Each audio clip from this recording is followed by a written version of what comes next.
जय हिंद दोस्तों, वंदे मातरम। कांग्रेस पार्टी के नेता राहुल गांधी लंबे समय से खुद को अडिग योद्धा के तौर पर प्रोजेक्ट करने की कोशिश करते रहे हैं।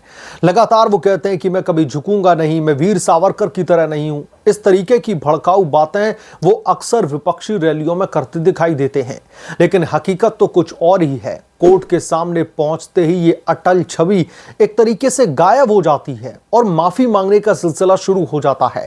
ताजा मामला शिवराज सिंह चौहान के बेटे कार्तिकेय सिंह चौहान से जुड़ा पनामा पेपर्स वाला है, जिसमें राहुल गांधी कोर्ट में खेद जता करके केस बंद करवाने की गुहार लगा रहे थे जज साहिब के सामने। साल 2018 के मध्य प्रदेश के विधानसभा चुनावों के दौरान झाबुआ रैली में दोस्तों राहुल गांधी ने दावा किया था कि कार्तिकेय सिंह चौहान का नाम पनामा पेपर्स में आया है।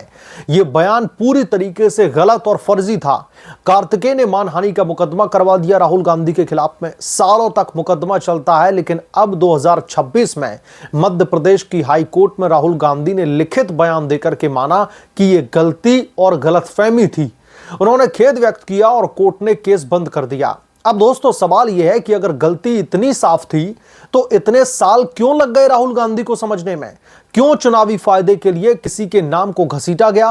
और सबसे बड़ा सवाल यह है कि कभी न झुकने वाले राहुल गांधी को यह एहसास कई सालों बाद क्यों हुआ, जब कोर्ट में गिड़गिड़ाने की नौबत आ गई? यह पहला मौका नहीं है। राहुल गांधी का इतिहास बार बार गलत बयान देने और फिर कोर्ट में पीछे हटने का है। आप राफेल का मामला याद कीजिए, साल 2019 का। राहुल गांधी ने बार बार चौकीदार चोर है का नारा लगाया और दावा किया कि सुप्रीम कोर्ट ने भी यही कहा है। सुप्रीम कोर्ट ने साफ कहा कि उसने ऐसा कुछ भी नहीं कहा। बीजेपी की सांसद मीनाक्षी लेखी की याचिका पर कोर्ट ने कंटेम्प्ट नोटिस जारी कर दिया था राहुल गांधी के खिलाफ में। राहुल को अनकंडीशनल माफी मांगनी पड़ी थी। उन्होंने लिखित में माफी मांग करके कहा कि बयान जो है अनइंटेंशनली और बिना किसी सबूत के दरअसल दिया गया था। आरएसएस पर महात्मा गांधी की हत्या के आरोप का मामला आप देखिए। साल 2014 में राहुल गांधी ने आरएसएस पर महात्मा गांधी की हत्या का आरोप लगा दिया, जो पूरी तरीके से गलत था, दुनिया जानती है। बाद में उन्हें इसी पर पीछे हटना पड़ा। मोदी सरनेम वाला मामला देख लीजिए। सूरत कोर्ट ने उन्हें 2 साल की सजा भी सुना दी थी, जिसमें अयोग्य ठहरा दिया गया था। बाद में सुप्रीम कोर्ट ने इस मामले पर स्टे लगा दी।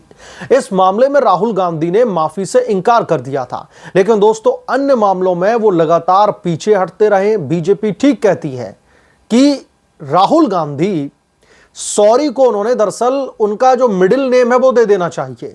समय समय पर सनसनीखेज आरोप लगा करके हेडलाइंस बटोरना, फिर सबूतों के सामने या फिर कोर्ट में फंसने पर माफी मांग लेना, यह उनका स्टैंडर्ड ऑपरेटिंग प्रोसीजर बन चुका है, यानी कि एसओपी बन चुकी है। राहुल गांधी परिवार की विरासत पर सवार होकर की राजनीति करते हैं। उनके बयान अक्सर बिना तैयारी या फिर तथ्यों की जांच के होते हैं।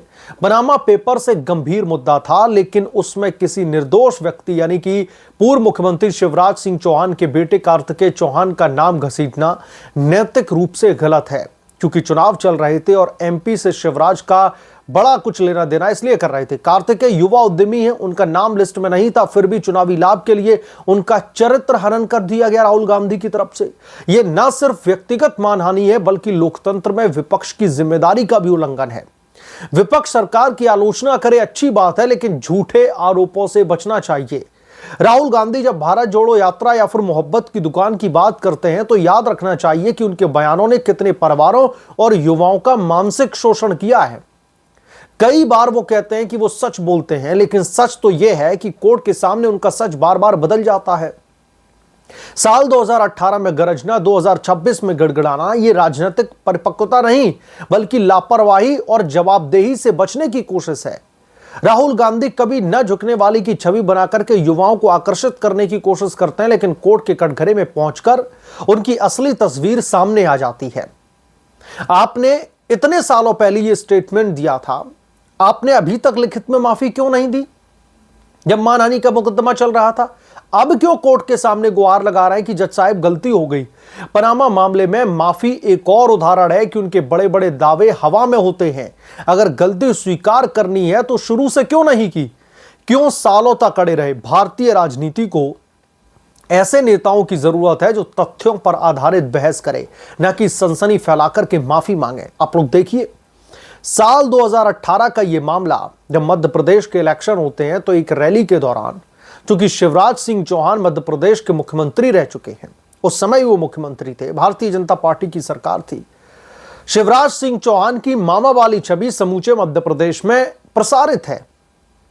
राहुल गांधी को लगा कि अगर बीजेपी को एक बड़ा धक्का देना, अगर बीजेपी को बैकफुट पर धकेलना है मध्य प्रदेश के विधानसभा के चुनाव में, तो शिवराज सिंह चौहान के ऊपर कुछ तो लांछन लगाना पड़ेगा।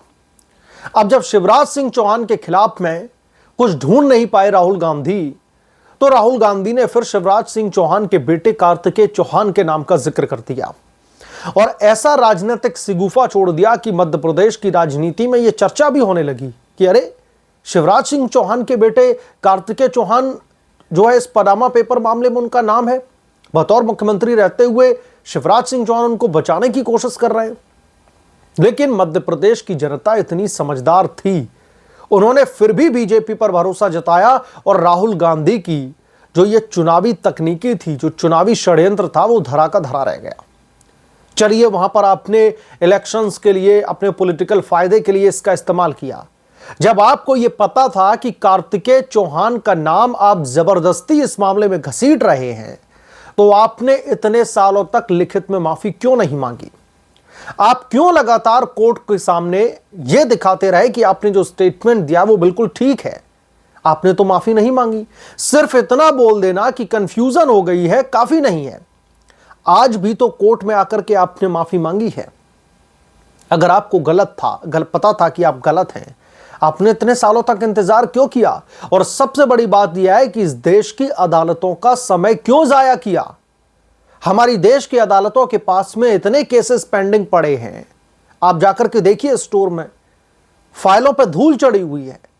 लोग कतार में खड़े हैं कि कब उनके केस की सुनवाई का नंबर आएगा, लेकिन यह जानते हुए कि यह केस कुछ भी नहीं है, आपने माफी नहीं मांगी, इस केस को लंबा चलने दिया। कोर्ट का भी समय जाया किया, देश की जनता का समय जाया किया, अपना और कार्तिकेय चौहान का भी समय जाया किया। आपको जब कोर्ट में लिख करके माफी ही मांगनी थी, तो आपने वो माफीनामा पहले क्यों नहीं लिख करके दे दिया कि आपसे गलती हो गई है, आप खेद व्यक्त करते हैं? नहीं, क्योंकि राहुल गांधी को आदत सी पड़ गई है अपने आप को एक अटल योद्धा साबित करने की। अटल योद्धा ऐसे कोई झूठे आरोपों से नहीं होता है राहुल गांधी जी। अटल योद्धा वो होता है जो सही काम के लिए, सही बात के लिए अड़ा रहे। जो केस कभी था ही नहीं, कार्तिकेय चौहान का नाम पनामा पेपर्स में था ही नहीं, आप उसका नाम लेकर के अपनी राजनीति को चमकाने की कोशिश करते हैं। सिर्फ और सिर्फ अपने राजनीतिक फायदे के लिए किसी ऐसे शख्स का नाम उछाल दिया जाता है जिसका उस मामले से कोई लेना देना नहीं है। ऐसे ही आप देखिए मोदी सरनेम को लेकर के, देखिए चौकीदार चोर है का मामला, आप देखिए जो वीर सावरकर को लेकर के इन्होंने जिक्र किया, माफी वीर बताते हैं उनको, इस बाबत भी इनके खिलाफ में केस चल रहा है। आरएसएस को महात्मा गांधी का हत्यारा बता देते हैं। आप लोग हिपोक्रेसी की सीमा देखिए कि जो लोग इतिहास में पढ़ते आए हैं चीजों को, राहुल गांधी को लगता है कि जो वो आकर के किसी भी प्लेटफॉर्म से बोल देंगे, जनता आंख बंद करके उसको सच मान लेगी। आरएसएस को महात्मा गांधी का हत्यारा बता दिया।